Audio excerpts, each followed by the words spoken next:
We're just going to go off the handout, and I'm going to try to make it so that it's not a long session. Something quick that we can understand some of the foundation principles.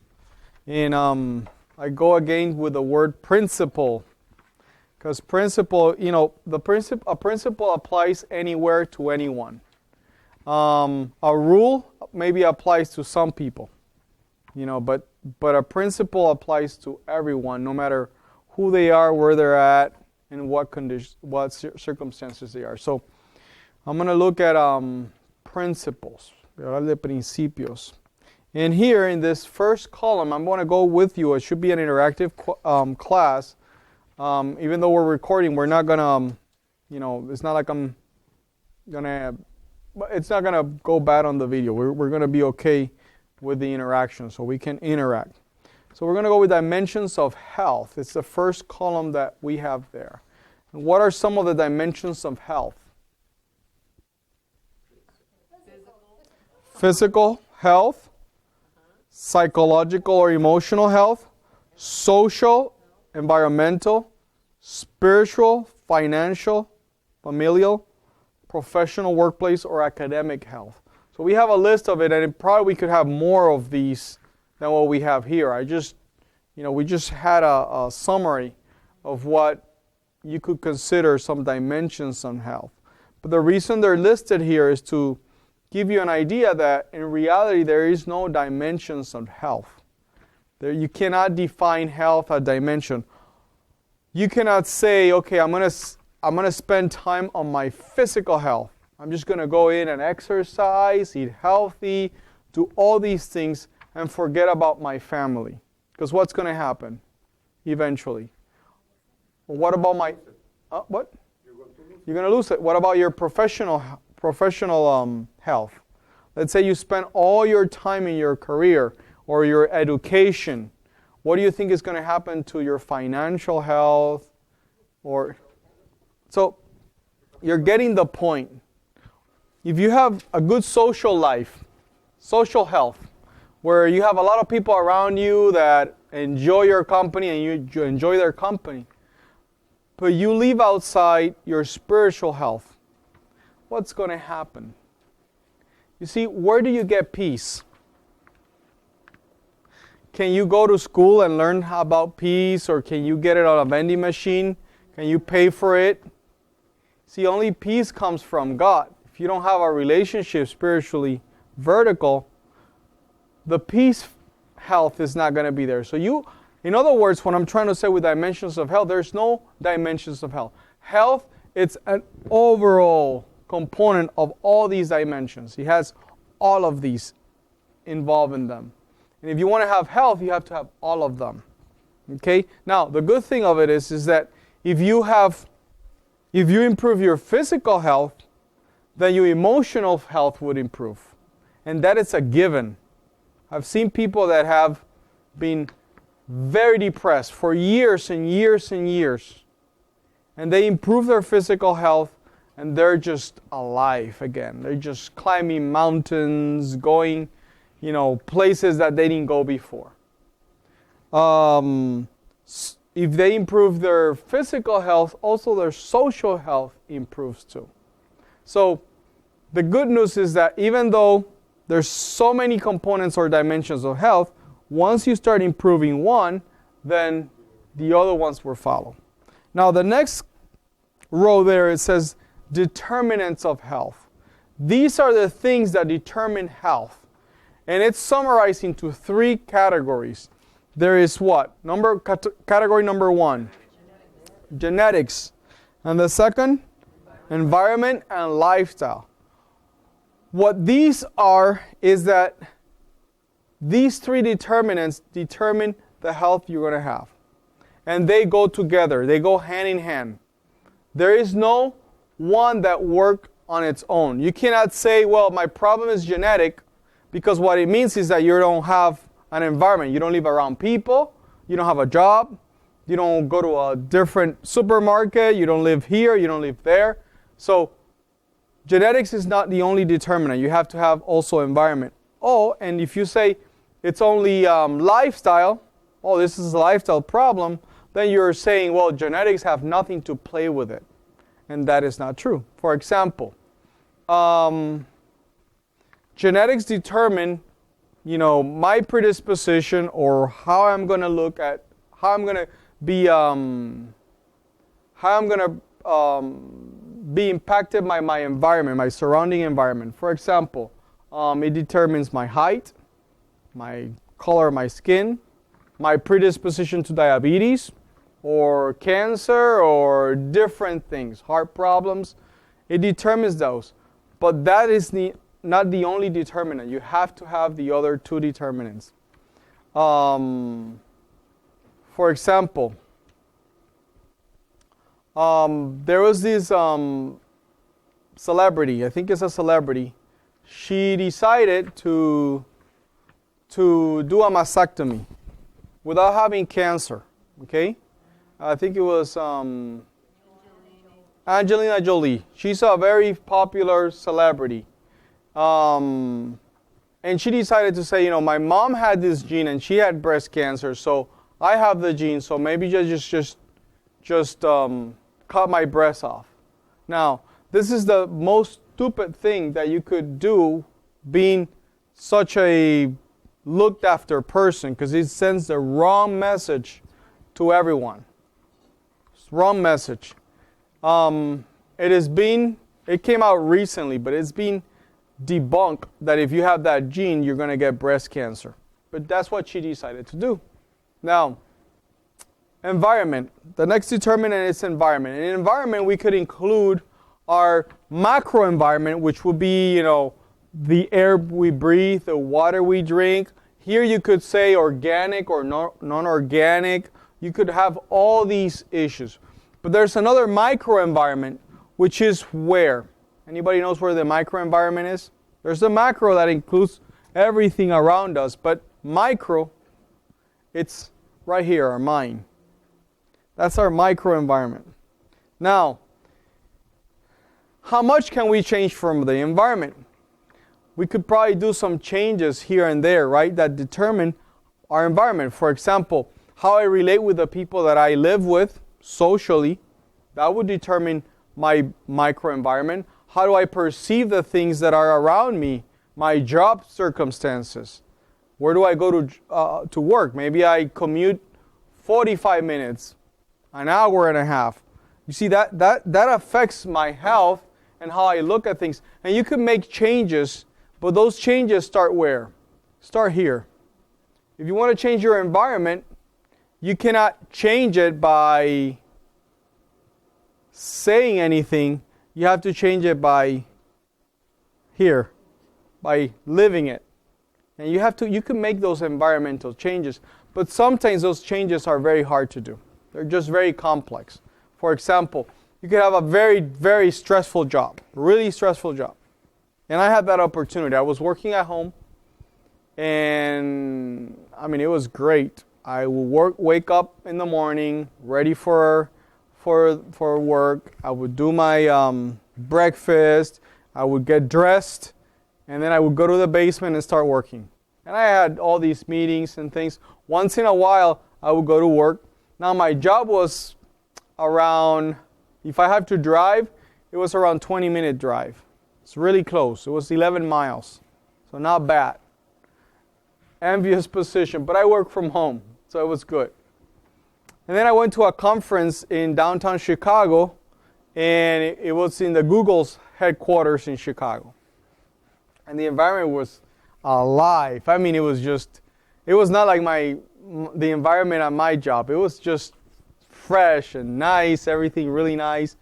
You open the fridge, and there was all these things out there, that you could, What was it? No, it was really nice environment. The desks, how they came up and down. You could work standing up or sitting down. Everything looked really nice. And talking to some people there, I got a job offer. I want to work here. And I was like, well, that would be awesome. Then I thought about it, and I would have to take the train. First, find a parking to leave my car so I can take the train. downtown Chicago. And the thing of it is that it was not close to the train station, to Union Station. I had to go take a bus, take a bus, and then after I take that bus close, walk 2 blocks and get into the building. And then I was thinking, the day I was there in that conference, actually I was there a couple days in the conference there. And one of those days, somebody just extended themselves on the lectures that they were giving, and they were interested. But I was looking at the clock. I got to pick up this bus because then I have to take the train. I want to take the express train back home because if I take the other train that comes afterwards, it is almost 45 minutes more of travel. So I started picturing these things in my head. How am I going to work this environment? And imagine if I have a good supervisor. What if the supervisor wants to make the meeting at 4? They have a meeting at 4. Something happened. And I have to stay. And then what if it's winter? Oh my goodness, have you been in Chicago when it's winter? The wind is just through those buildings. It's crazy. So I started thinking about these things. But sometimes we have those circumstances in our life. We have the circumstances that we really, our environment is it just controls what we do. For example, if I was picturing myself, I would have to get up early. I would have to pick up something quick to go to work, run to the train station, get on the train, eat my breakfast, get out of the train, run to the bus. Just imagine, every day. No, how much can you change of that environment? Is it easy to change? It's not easy to change. You could say, yeah, I want a different job, but it doesn't mean that it's easy. You have a lot of responsibility. You're already tied down with these responsibilities, so that's hard to make that decision. Now, luckily, environment is not the only determinant of health. You have to have also lifestyle involved in it. Now, how much control do you have to lifestyle? Lifestyle, it is what you do since you wake up until what you do when you go to sleep. That is your lifestyle. How much control do you have over that? More. Complete control. You determine all these things. How much water you drink, how much exercise you do, how much reading you do, how much fresh air you take. All that stuff you have control over. So if I have 3 determinants of health that go together all the time, and we're going to see through the classes that we're going to have here, you're going to see that how these all play together. So if you need 3 determinants of health to be together, then it demystifies diseases.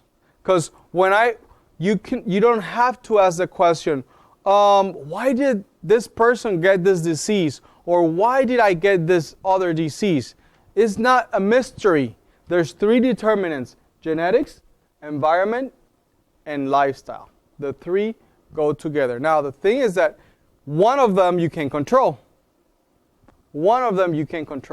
So, even though your genetics, you can't do anything about it, or your environment, maybe you can change some things, but you can't change it all, you can control your lifestyle.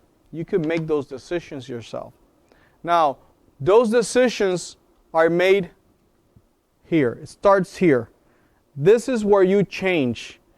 See, you come here, you learn, but you don't change anything until you make the decision up here. That's where everything starts, okay? That's where everything starts. So, the next class I'm going to give, we're going to see how we can strengthen this part here so that we can make the best decisions that we need to make. Sometimes we desire, but we don't have the capacity or we don't have the strength to make those decisions. So we're going to look into those things. Now,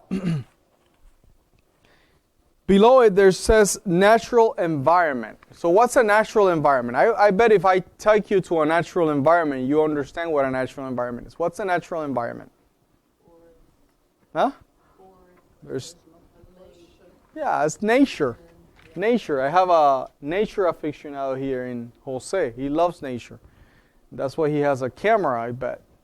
So that's a natural environment. And a natural environment produces natural what? Natural food. A natural environment produces natural food. Now, there's some gray area into what natural food is. But basically, if it's coming from me, I'm going to let you know that natural food to me is whole plant-based food, and it will look something like this. This is in Spanish. I just want to, I'll do it in English. Here. This is what natural food would be. It is whole plant-based food. And the reason we say this, not only because God establishes this as our diet that we are designed to eat, but scientifically it's been proven over and over and over and over that this type of plate or meal, it is conducive to health. Now, this plate here that I have, it is equally divided in the same parts. So we have 25% veggies, 25% fruit, 25% legumes, and 25% grains. This is a healthy plate. Now, I qualify that for those that are healthy. If you are healthy, you can eat like this. Now, why? Because these two items here, veggies and fruits, are for health promoting. Legumes and grains are energy promoting. They have a lot of energy in them. Okay? Now, if for some reason you need health, you need to improve your health, your plate will look like this. This is how we recommend you to take your plate. The majority, the bigger percentage of the plate will be vegetables, because that's where health is. This is where vegetables are almost 100% health promoting. They have thousands and thousands and thousands of micronutrients that you don't find anywhere else that your body needs. If you take this away from your plate, you're going to start becoming unhealthy. You're going to start getting diseases. I'm talking about whole plant-based vegetables, fresh vegetables, and also cooked vegetables. But fresh vegetables is what I'm concentrating on. Okay? So this is where health comes from. And fruits also are health promoting too. And then you will limit the other categories as much just to promote, so you can promote health quickly. So this is not something that you would do for the rest of your life. This is just for health promoting, to promote health. Again, this is something, once you're healthy, this is what we believe, that it's been proven scientifically that it works and the person maintains their health. And this is what we promote for health, okay? So natural environment produces these type of food. You could go to the garden and get that food, right? But it says that natural food produces what? Natural health. Now, what is natural health? We'll talk about it in a minute here. Now, an artificial environment produces what? Artificial food. And artificial food produces what? Artificial health. When I go to that job, I'm running around. You think I can have time to prepare natural food? It's impossible. It's hardly impossible to get in this artificial environment that I am, that I'm running around, I'm doing all these things, and I can't get natural food. It's really hard. Really hard. So, again, that's why I say you have to make your decisions, and the decisions, the things that you can change, have to change here first. You have to determine yourself. Once you determine yourself, then it's going to produce the results that you want. So, artificial environment produces artificial food, and artificial food produces artificial health. What's artificial health? Well, I'm running around, and this is my circumstance. I'm running around, going to this job, and really, I don't have time for anything. I have to get to my job downtown Chicago. I got to come back on the train, take the bus, get on car, go in traffic, get at home, tired. And the only time I have to eat is very short. To prepare food, forget it. It's not possible. My artificial environment does not allow me to get natural food. So one day I start feeling a little bit of a headache all the time. It doesn't go away. My eyesight is changing. I'm not feeling as energetic before. My wife Lily tells me, just go check yourself. I was like, I don't have time for that. You have to go. Okay, I go. I go get checked. I sit down on that chair. As I'm sitting down, they do all these tests that they do on you, right? And I'm waiting there. It's just a waste of, I think it's a waste of my time here. I got so many things to do and I'm sitting here. Well, there comes this guy with a white coat. He says, Mr. Ramon? I said, yes. I have good news and bad news. And I'm like, okay. He says, your overall health is okay, but you have high blood pressure. And what do you think he's going to say next? Huh? I have this prescription for you and go take it. So I go, what do? I go take it, right? I just go to the pharmacy, get my prescription fulfilled, and I just go around my day. The same thing, running around, get to my job, go on the train, eat my food, do this, do that, and continue on that pace. But I drink my medicine all the time. He says, come back in 2 months. I go back in 2 months, and what do you expect? When I'm sitting there, he's going to come out. What do you expect him to say? No, he goes and says, you're doing great. Everything looks fantastic. Keep on doing it. You're taking your medicine. I'm taking it faithfully. So now I am good. How I feel? I feel happy. Everything is good. Everything is excellent. So now I continue with my lifestyle. I'm running around, getting to that train, going here, going there, grabbing my food to go, and then the prescription. I forget to refill my prescription. It's like, okay, I'll refill it tomorrow. I'll call in tomorrow. I call in tomorrow. I'm busy. I stop taking my medicine for a couple of days. I remember that I had to see the doctor in 2 months again. So the last week before I see the doctor, I start getting the prescription and start taking it. Just faithfully, like he said. You smile because you do. You know what I'm talking about, right? You know what I'm talking about. So you start taking your prescription, you sit there in that chair again, and what do you think that you'd expect to happen? Not good. Yeah, the doctor comes and says, Ramon, something is wrong. I says, well, what? Well, we might have to increase the dosage or change the prescription. So there he goes. He changed the prescription, changed the dosage. What has happened is the following. My artificial environment has produced that I take artificial food and I have what? A health that is what? Artificial. Because it's depending on an artificial pill to give me good clinical numbers. But it's really my real health is without that pill. Without that pill, I have the real health that it's what's going on inside of me.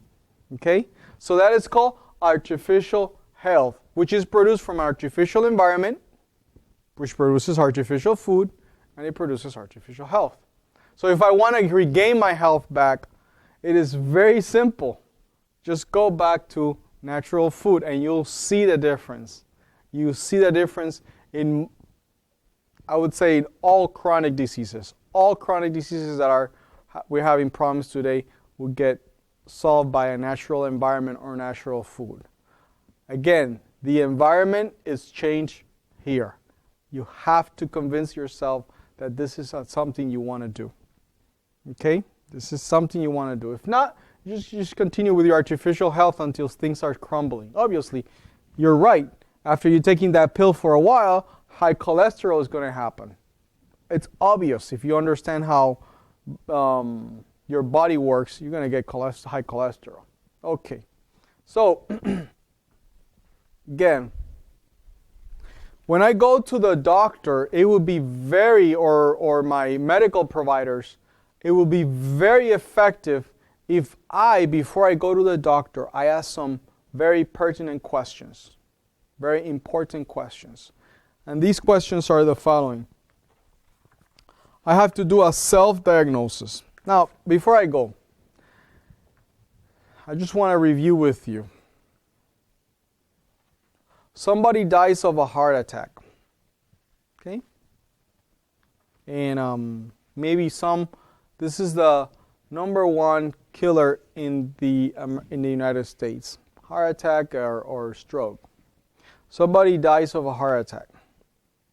What is the first question that comes to your mind? What's his diet? Okay. How old? Okay. Is that what you think first? Yeah. Okay. Okay, good. Interesting. Huh?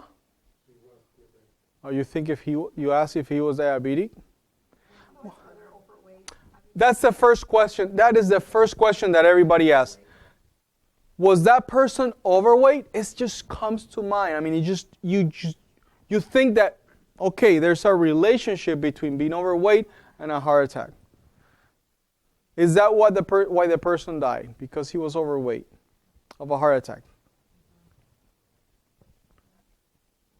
No, absolutely no. If you say that it was just because his lifestyle was not okay, then you're going to have to say that he had no connection to his environment. He didn't have a job. He didn't have family. He didn't have father or mother or grandfather. I mean, he had none of that. Okay? You cannot assume that it is just one determinant. You have to understand that there's all the determinants at play all the time. All the time. So, somebody gets breast cancer. Why? Question is why?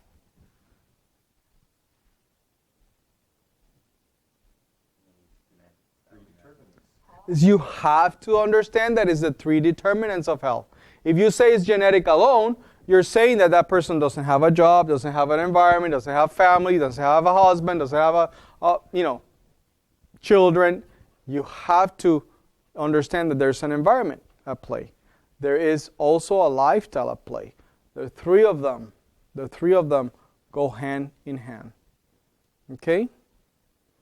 So it is very important that we understand that in order to have health, there's three very important determinants. Now, the good thing is that we have control over our lifestyle, but we have to make that decision. That is the great thing about it. Now, self-diagnosis. This is where I have to ask questions, and this is where I get prepared. You see, as soon as you step out of the doctor's office, who's the doctor? You are. You're going to do the things. There's no doctor following error. So in order to have those minutes, very few minutes that you're with the doctor there, to be very effective, you have to ask some questions to yourself. And first is, I have to do an auto-diagnosis. And the first question is, do I what? Do I feel healthy? Do I feel healthy? Who knows that? You. You're the only one that can answer that question. No one can answer if you feel healthy or not, because you understand yourself. I have had people here said, I don't feel well, but you look well. And I look at all the numbers and they look well initially. But I don't feel well. Have you had that happen to someone? Or the next question is, do I look healthy? People can judge you all they want to judge you, but only you can answer that question. Do I look healthy? Maybe not, I don't look healthy. Maybe I should improve in this. And then the third question is, what is the clinical evidence says? You see, sometimes you might feel healthy, you might look healthy, but when the clinical evidence says, whoa, what's going on? You are a mess. Well, that happened to me when I first got here.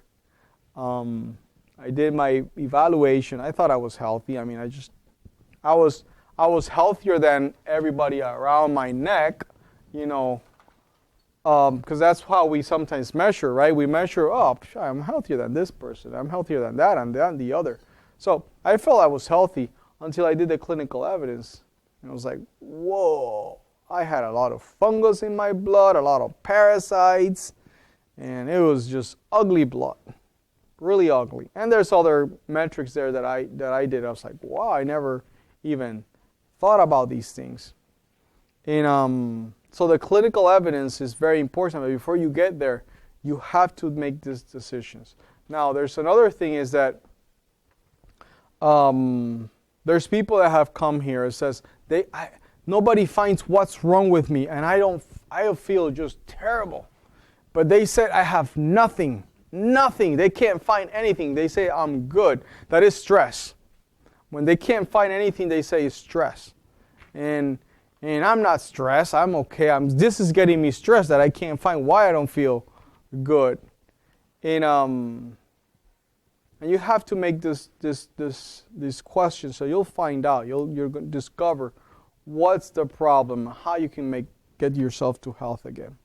Now, the thing with health is that to have knowledge of health, health is not a documentary that you see, or health is not a book you read, or health is not, going to the doctor and getting checked, or health is not, a class that I'm giving you. Nothing of this is health.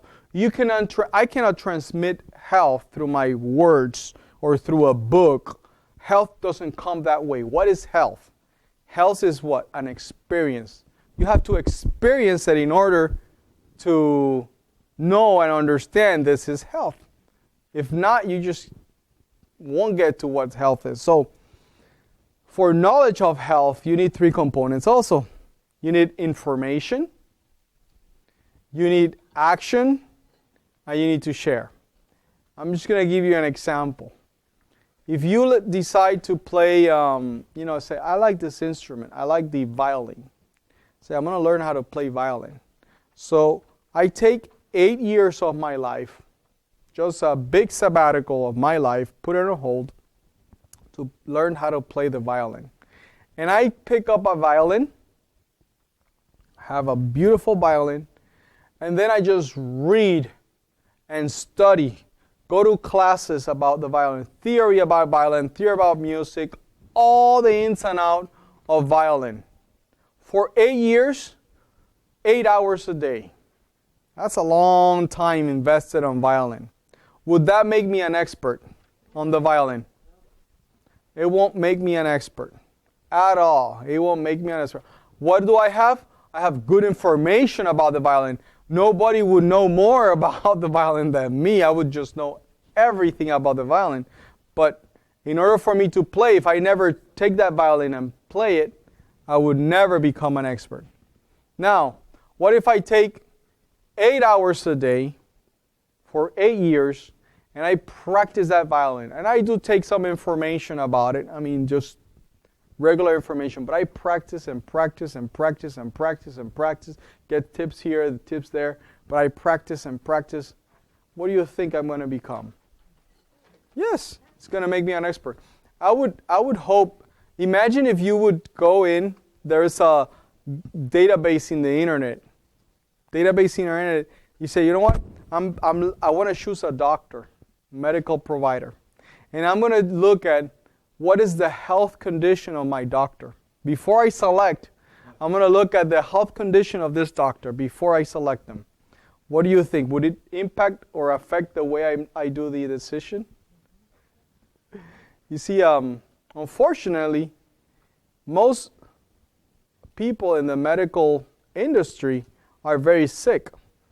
So they have no idea what health is, unfortunately. They don't know what health is.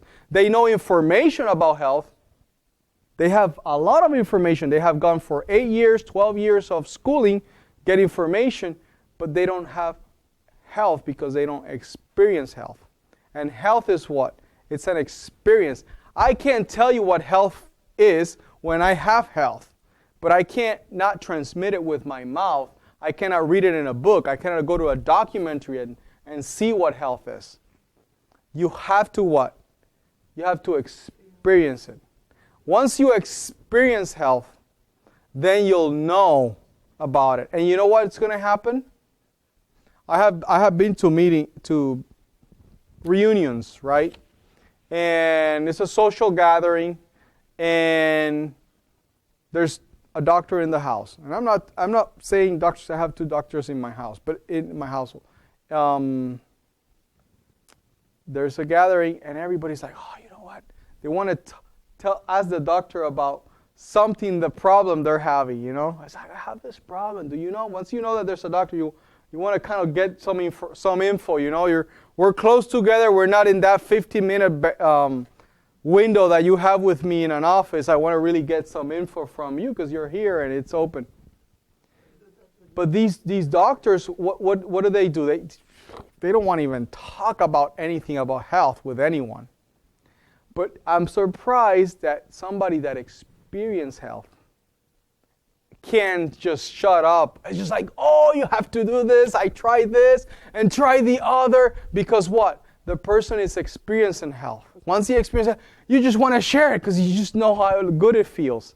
And you're just like, this is what's happening. You should try this or try the other and try.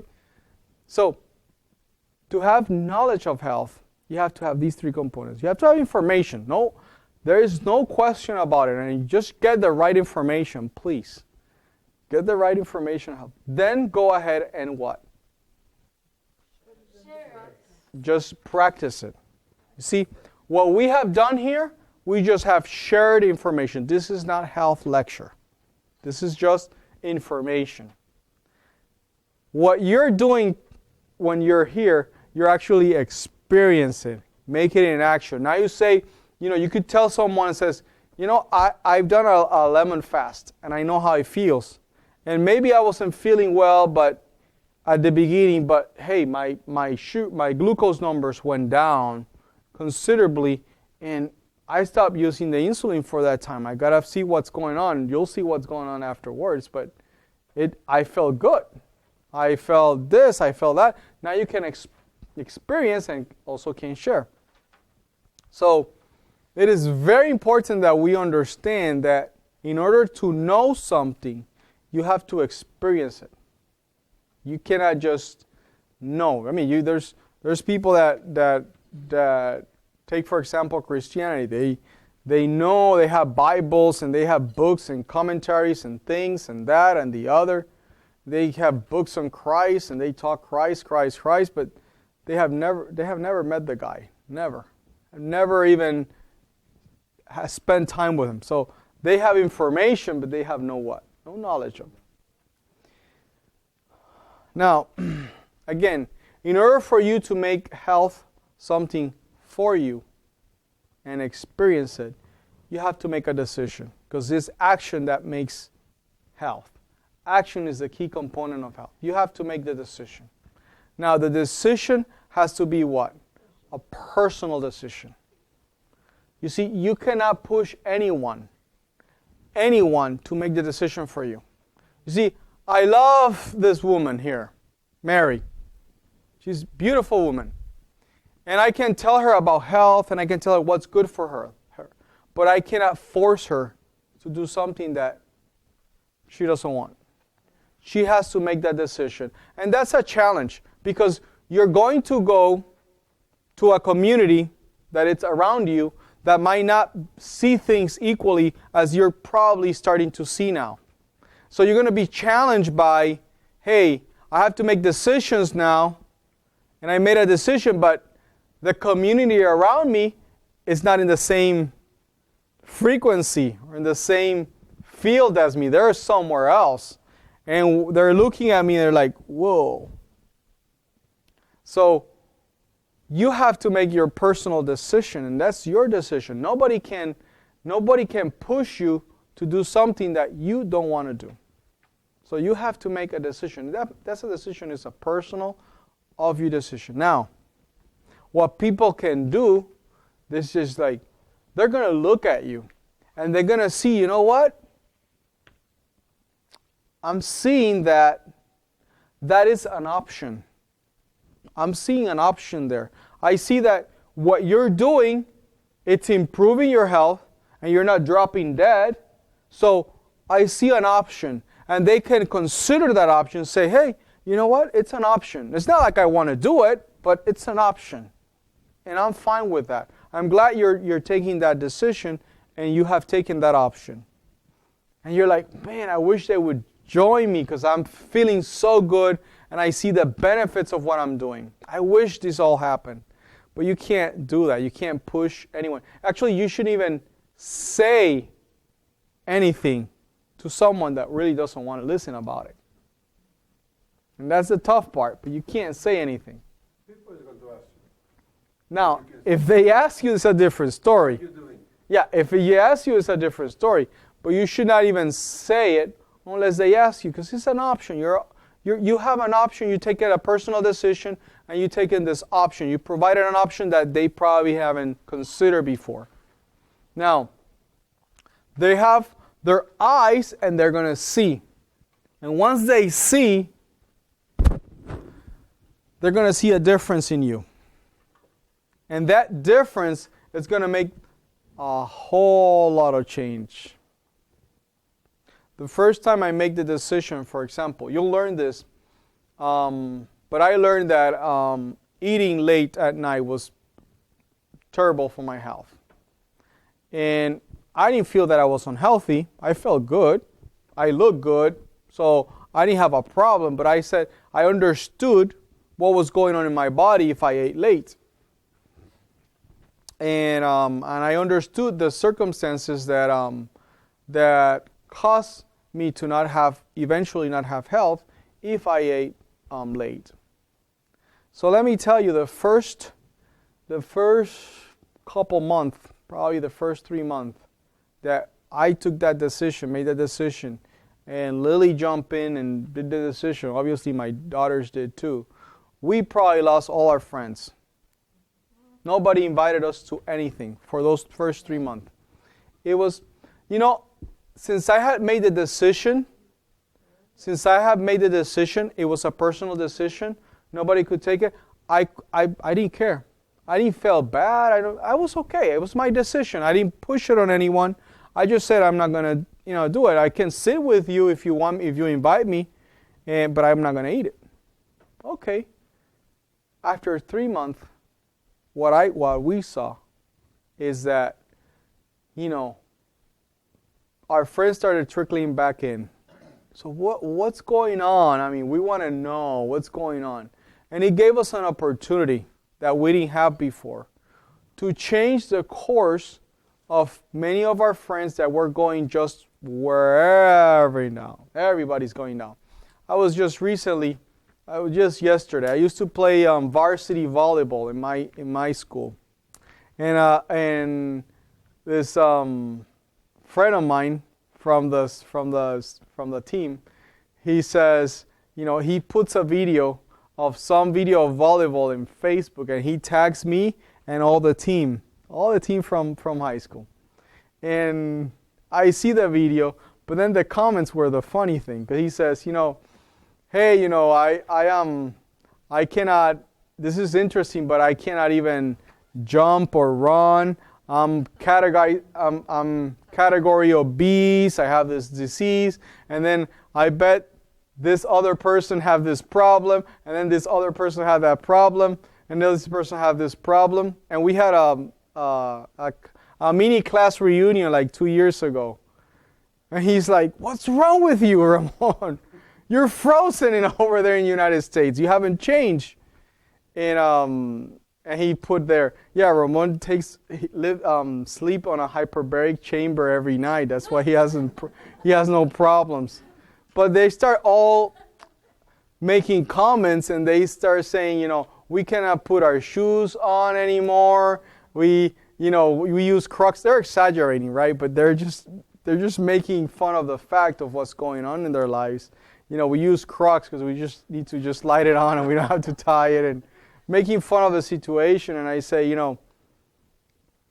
those first 3 months, nobody wanted to be with us because we didn't, participate in what we used to do. But then after that, everybody came, and you know what? We all adjusted together. We're back together. Everything is good. But now there's a change. There's a change for the better in everyone around our circle, and it was a beautiful thing to see. That I didn't see that as an opportunity, but they saw, and they said, well, there's an alternative. We could do it or we cannot do it, but at least we know that there's an alternative that we didn't have before. We didn't even know about it before. And I'm glad that I made that personal decision because I gave opportunity to somebody that I love that didn't have that opportunity before. Now, it's up to them if they want to do it or not, but at least they know that there's an opportunity and there's a difference, and they can ask. I have a classmate that, I knew that her lifestyle was not the best lifestyle. It was just really bad, and I was worried about her. It was, I graduated 26, 27 years ago from high school, so that's a long time.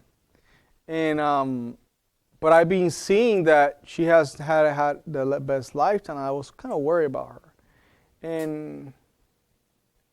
but I couldn't say much. I saw her not too long ago, and I was, you got to be careful. But you can't say anything to someone that doesn't want to listen.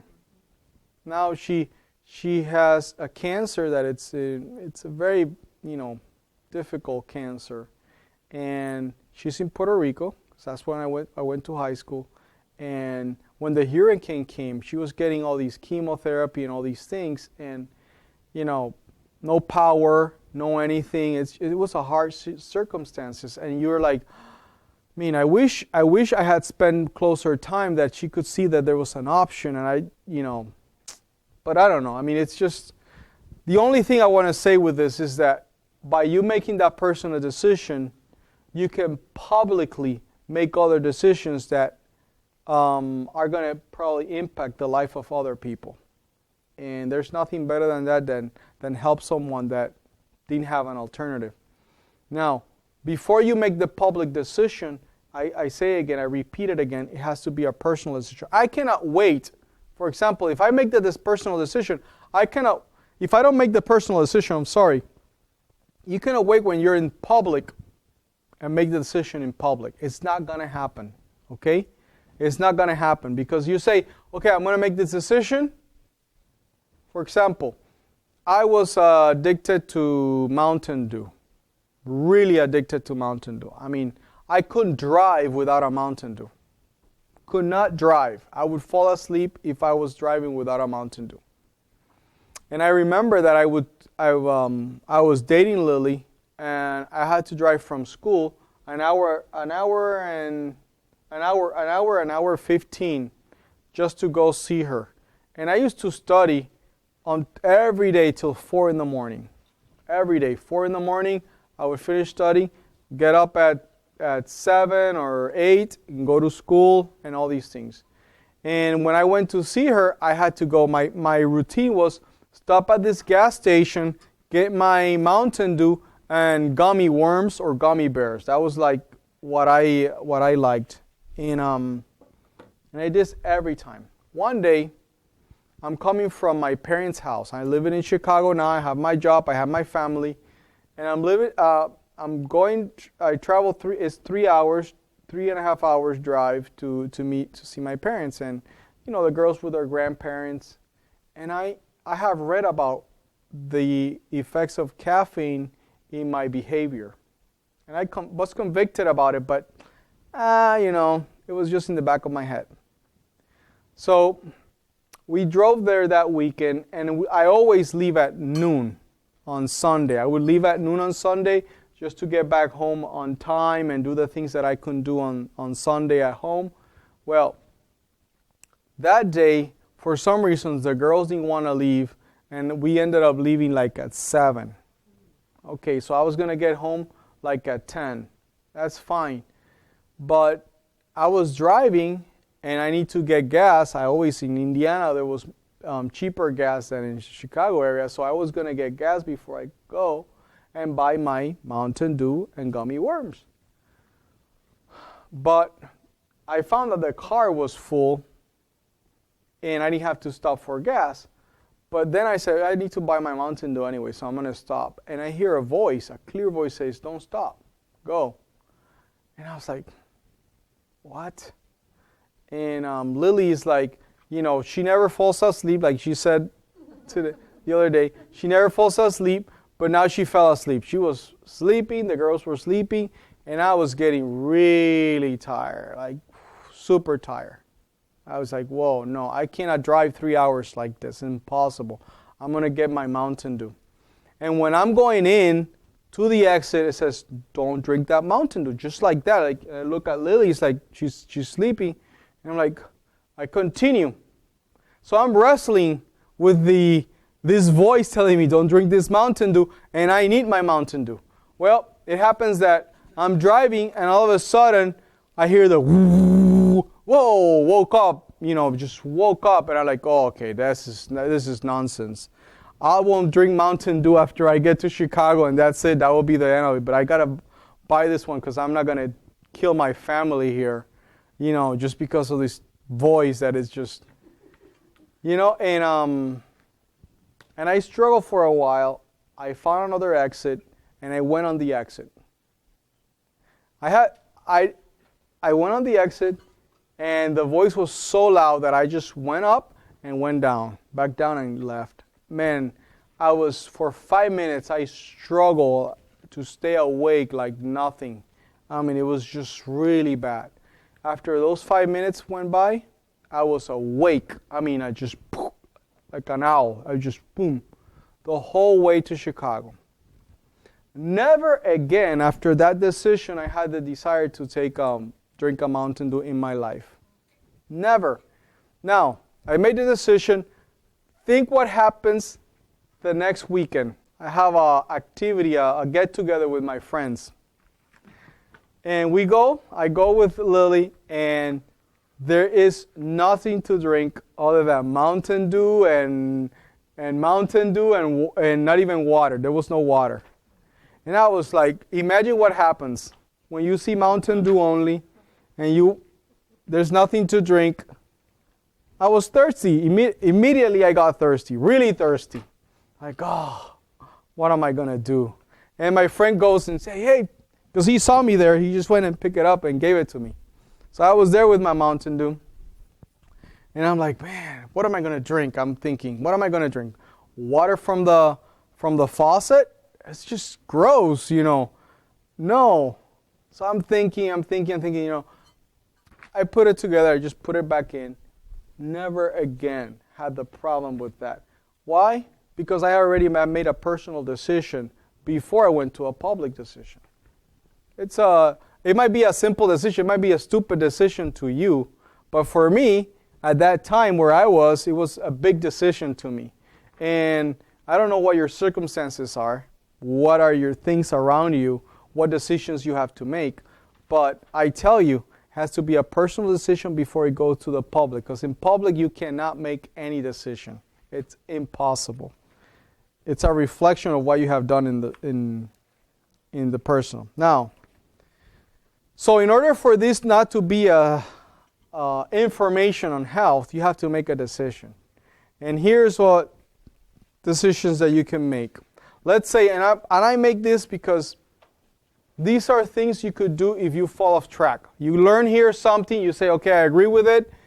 If you fall off track, these things you can get back on track. First of all, go to bed with the stomach empty. That's the first and most important decision you can make. Go to bed with your stomach empty. I cannot stress this enough.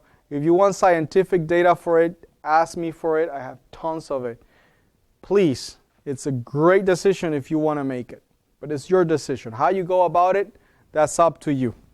But if you go with your to bed with your stomach empty, it's going to help you gain back your foothold on doing the rest of the things. Why? Because first, your brain is always working, but your brain is the one that controls all your digestive system. So the brain never rests if you don't let it to rest, if you're in digestion mode. So if you eat, obviously you don't need energy to go to bed because you're not gonna use it.